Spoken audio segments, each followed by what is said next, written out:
Hello అండి, అందరూ బాగున్నారా? మేము చాలా బాగున్నాం. ఇవాళ మరొక కొత్త రెసిపీతో మీ ముందుకు వచ్చేసాను. పుదీనా రైస్ చాలా ఈజీగా అయిపోతుంది. ఒక కట్ట పుదీనా తీసుకుని ఓన్లీ ఆకులు మాత్రమే తుంచుకోండి, కొమ్మలు తీయొద్దు. దీనికి మనకి ఒక కట్ట పుదీనా తీసుకున్నాను. 2 చిన్ని గ్లాసులు వేయమంటే ఒక పావు కేజీ బియ్యం వరకు ఉంటుంది. కడిగేసి నానబెట్టుకున్నాను. దీంట్లోకి మసాలాల కోసం నేను ఒక బిర్యానీ ఆకు, 2 పచ్చిమిర్చి, చాలా కారం ఉంది ఇది, అందుకే 2 తీసుకున్నాను. 4 లవంగాలు, ఒక చిన్ని దాల్చిన చెక్క, ఒక్క యాలుక సరిపోతుంది. అలానే పావు స్పూను షాజీరా అండి. ఇది మీరు కావాల్సి జీలకర్ర కూడా వేసుకోవచ్చు, కానీ నేను షాజీరాతో సరిపెట్టేస్తున్నాను. అల్లం వెల్లుల్లి పేస్ట్, మీకు అల్లం వెల్లుల్లి పేస్ట్ పడుతుంది కొంచెం. అల్లం వెల్లుల్లి పేస్ట్, పసుపు, ఇది నేను ఇంట్లో ఆడించుకున్న పసుపు, సో అందుకనేసి కొంచెం కలర్ డిఫరెంట్గా ఉంటుంది. అండ్ కొంచెం సాల్ట్ పడుతుంది దీంట్లోకి. అలానే నూనె, ఇది సన్ఫ్లవర్ ఆయిల్. అండ్ దీంట్లోకి నేను వెన్న కూడా వాడుతున్నాను. అది ఆవు పాలు దొరుకుతాయి నాకు ఎక్కువ ఇక్కడ, సో ఆవు పాలతోనే వెన్న కూడా చేసుకుంటున్నాను నేను. ఆవు పాలు, వెన్న. అండ్ అలానే పల్లీలు కూడా వేయించుకుంటాము. ఇక్కడ పల్లీలు పెట్టలేదు నేను, బట్ పల్లీలు కూడా వేయించుకుంటాం. సో ముందుగా పుదీనాని మిక్సీలో వేసేసి 2 పచ్చిమిర్చి, మీకు స్పైస్ ఎలా కావాలనుకుంటే అలా దాని ప్రకారం వేసుకుని పేస్ట్ చేసుకోండి, కొంచెం వాటర్ వేసి ఇలా స్మూత్గా. ఇప్పుడు ప్యాన్లో కొంచెం వెన్న, నూనె వేసి 2 స్పూన్ల ఆయిల్, అది ఎక్కువ కాదు, 1 స్పూన్ వెన్న అండ్ 2 స్పూన్ల నూనె వేసుకొని బాగా అది కాగిన తర్వాత మసాలాలు అన్నీ కూడా పచ్చివాసన పోయి మంచి పరిమళం వచ్చే వరకు కూడా వేయించుకోండి. కలుపుతూ ఉండండి, లేకపోతే అడుగంటటం, లేకపోతే నేను ఉబ్బి పేలటం లాంటివి జరుగుతాయి కదా. బాగా వేగాలి. ఇప్పుడు చూసారా మొత్తం అన్ని కలర్ మారినాయి, స్మెల్ కూడా చాలా బాగుంది. ఇప్పుడు పసుపు వేసుకుంటున్నాను. పసుపు వేసుకొని బాగా వేపండి. చెప్పాను కదా, నేను పచ్చి పసుపుని కట్ చేసి పౌడర్ చేసుకొని నేనే పసుపు చేసుకున్నాను, సో కొంచెం పచ్చివాసన ఉంటుంది ఆ పసుపు.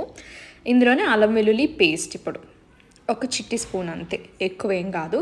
ఎక్కువ అల్లం వెల్లుల్లి పేస్ట్ వేస్తే చేదొస్తుందండి, ఎందుకంటే మనం ఆనియన్ కానీ ఏం వేయట్లేదు. మీరు కావాల్సితే ఆనియన్స్ కూడా వేసుకోవచ్చు, నేను వేయట్లేదు అట్ ప్రెసెంట్.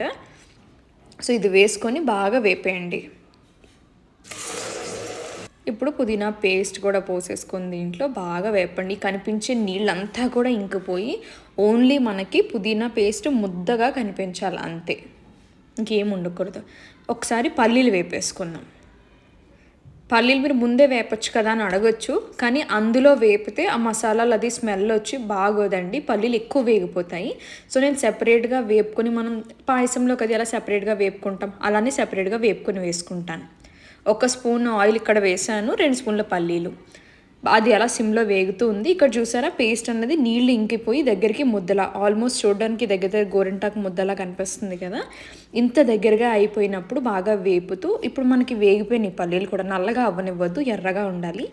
వీటిని ఇప్పుడు ఇలా ఆయిల్తో సహా ఇందులో వేసేసుకుంటాం. సో మొత్తానికి 3 స్పూన్ల ఆయిల్ వాడామంతే ఇక్కడ మనం. వేసుకుని బాగా కలిపేసుకోండి. ఒకసారి బాగా కలుపుకుంటే ఇంకా పుదీనా కూడా అడుగంటకుండా నీట్గా వేగిపోతుంది అనమాట. ఇప్పటివరకు నీళ్ళలో ఉడికి వేగుతుంది కదా, సో ఇప్పుడు కొంచెం ఆయిల్ తగలడం వల్ల ఇంకా బాగా వేగుతుంది. ఆల్మోస్ట్ పుదీనా పచ్చివాసన పోయింది, కమ్మగా వస్తుంది స్మెల్. ఇప్పుడు బియ్యం యాడ్ చేసేసుకుందాం. నీళ్ళన్నీ పక్కకు తీసేసి బియ్యం ఒకటి వేసాను. ఇప్పుడు దీన్ని బియ్యం కూడా వేగేటట్టు బాగా కలుపుకుందాం. మీకు ఇష్టం ఉన్న వాళ్ళు ఇందాక మనం పుదీనా పేస్ట్ ఏదైతే వేపామో ఆ స్టేజ్లో పల్లీలు వేసినప్పుడు కొంచెం కొబ్బరి పొడి కూడా వేసుకోవచ్చు. నా దగ్గర కొబ్బరి పొడి అయిపోయింది, అందుకని నేను వేయలేదు అట్ ప్రెసెంట్. మీకు నచ్చితే వేసుకోండి, ఇంకా కమ్మగా ఉంటుంది. ఇప్పుడు బాగా వేగింది కదా, దీంట్లో తగినన్ని నీళ్లు పోసుకుందాం. 1కి 1.5 పోసుకోండి, అప్పుడు పొడి పొడిలాడుతూ బాగా ఉడికి వస్తుంది రైస్ అన్నది. ఇప్పుడు నీళ్ళు ఉడికొస్తున్నాయి నాకు. ఇందులో నేను ఇప్పుడు సాల్ట్ వేసుకుంటాను. మీకు టేస్ట్కి తగినంత వేయండి. నేనైతే ఒక ఫుల్ స్పూన్ వేసాను. 3 విజిల్లు రానివ్వండి. ఇప్పుడు ప్రెషర్ తీసుకుని చూద్దాము. నా టేస్టీ పుదీనా రైస్ రెడీ అయిపోయిందండి. ఇలా పొడి పొడిలాడుతూ వస్తుంది. మీకు ఎలా వచ్చిందో నాకు కామెంట్స్లో షేర్ చేసుకోండి. చాలా టేస్టీగా ఉంటుంది, డెఫినెట్గా ట్రై చేయండి. Do like, share and subscribe to my channel. Thank you for watching.